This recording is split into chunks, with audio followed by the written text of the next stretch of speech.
Welcome to another recording by Jim Rader. This one is being done in the end of January in preparation for the meeting to be held February 12th. And what we're going to try to cover this time is what can you get free from Ancestry.com. Primarily, that's a free account. You can access Ancestry's free databases. Most of their databases are not free. You can manage your results from your Ancestry DNA test, and you can manage your family tree, message others, and view educational videos.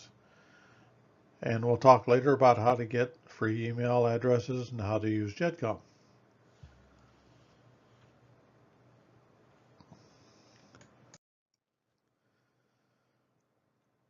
To create a free account, you'll see on the screen, we'll show you in a minute, you just click on the place where it says click here to create a free Ancestry account. The trick is to find that place. You'll need an email address to use with your Ancestry account. If you don't have an email address, or if you share an email address with someone who already used it to create their own Ancestry account, you'll need to create a new email address. You can create an email address for free. You can enter your first name, last name, email address, and create a password and continue. Passwords are case sensitive with Ancestry, so make sure you pay attention to whether your caps lock is on.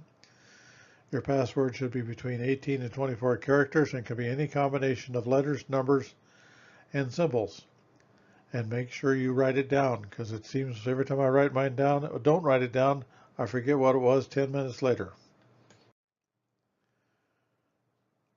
Now here's one of the pages you get on Ancestry when you just type in Ancestry.com. There's many different ones they show you, so you may not see this particular one. But if you look in the lower right-hand corner, it says sign up today for free.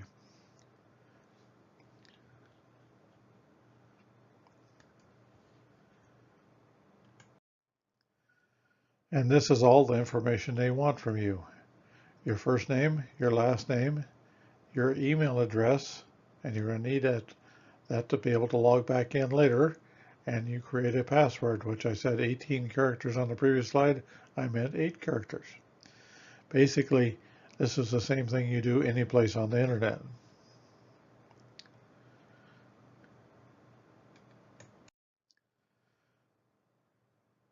And why do you want to do a family tree? Well, a family tree is the way we, in genealogy, store our information about our families.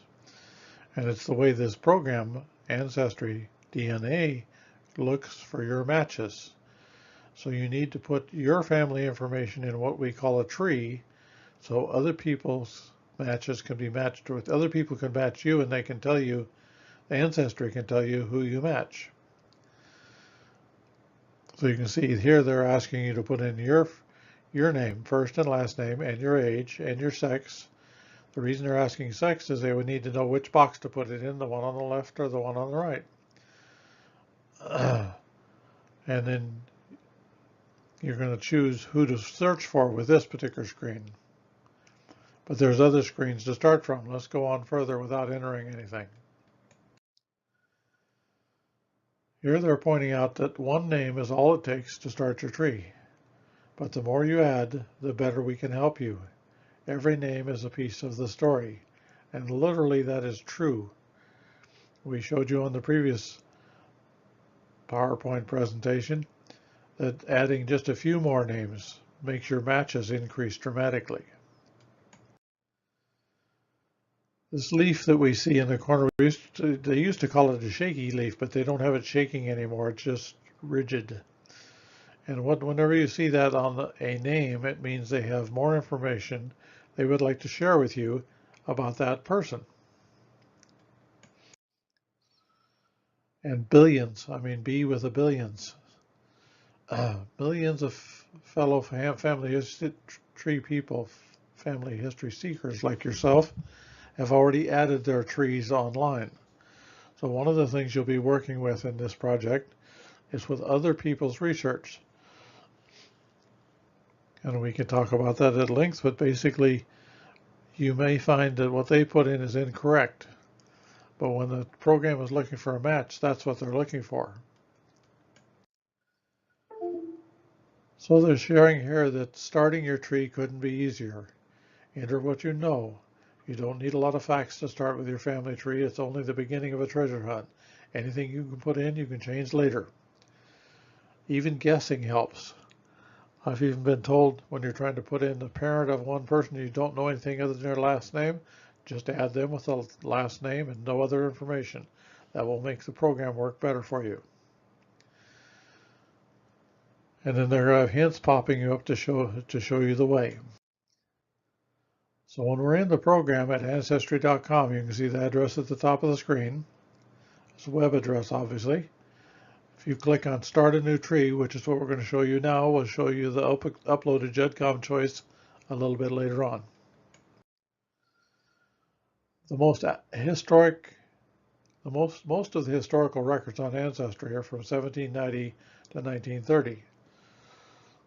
And they have a better chance of helping you if you put records in your database covering people who were alive at that time period. So here's the basic data entry screen. You can see add yourself with a plus in front of it on the left, meaning there's nothing added yet. Then there's two more boxes to the right of that, slightly colored, where you will add your parents, your mother and your father. And then the next box, 4 boxes in a row, is where you'll add your grandparents. So here I start with myself. And I clicked on add a new person, and I filled in the boxes, including the gender and the status. Now, if you click living, the program will not share that information with other people. If you click deceased, they will share that information. And there's my birth date and birthplace, and you see as I start typing the birthplace, it suggests that place's name in the way they know it, the proper way with the proper commas and the proper words. So if I choose the first one that says Ventura, California, USA with commas in it, it'll make matching much easier. So pay attention to this and don't just type. Whenever you type a place, pause for a second and see if it brings you up a suggested place. And if that place is right, even though it may not be the way you'd like to format it, go ahead and click on it. And here's what you get with a tree when you have just yourself and your mother. You can see on the left-hand side it says James Lee Rader, 42 and living. It doesn't show my birth date, but it does have a shaky leaf there that if I click on that, it will show me records that apply to me. You notice Eve Valentine, which is my mother, and that's her nickname, not her real name, hasn't got any matches yet. And on this screen, you can see they quite often show next to the shaky leaf up at the top of the screen a number. And that's how many hints you have that you should look at to help you build your tree. So now if you look at the tree, I've got myself still with the hint, but I've added my mother's father, and they're ready for me to add my mother's father's parents. And you can see here now my mother's father has 17 hints. And I've got the birth and death dates in there now. And this is a page they show you where you can choose. And if you see review at the right, if you click on that, it will show you, in this case, the first section is Ancestry Member Trees. That will be other people's research. The next block down says Washington Marriage Records. And that will show you an actual index of marriage records from which you can add to your database. And you can see below that there's a city directory, and it goes on.